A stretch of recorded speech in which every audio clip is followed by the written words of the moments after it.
Oj. Det ser ut som en liten chihuahua. Oj. Ja, lite stress. Vi går med rotter i snor heroppe. Ja, kom tilbage ind!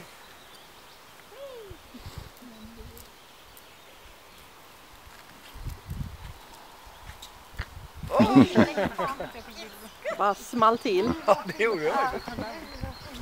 Det är nästan så det är roligt att köra de små. Han är 12 veckor och sånt där, 11 kanske.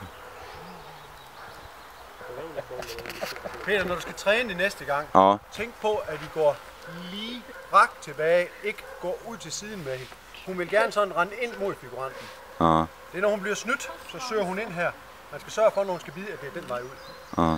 Altid lige ud. Ja.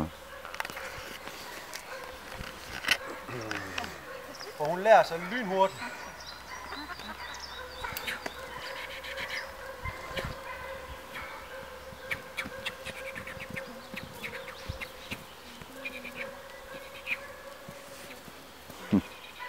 Lige nu.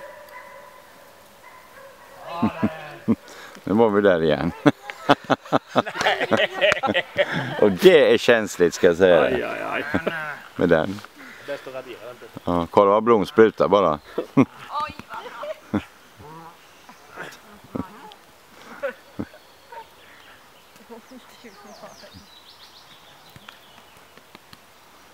bra. Vil du holde i hånd? Er det det, du prøver? Och svansen.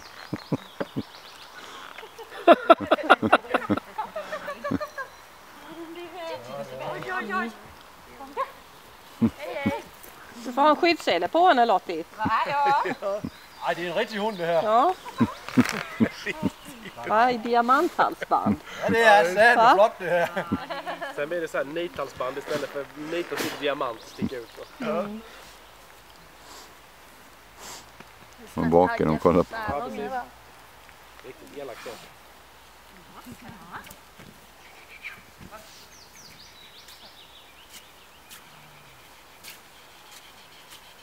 Kom så! Oj, oj. Du springer nu, duktig Dina.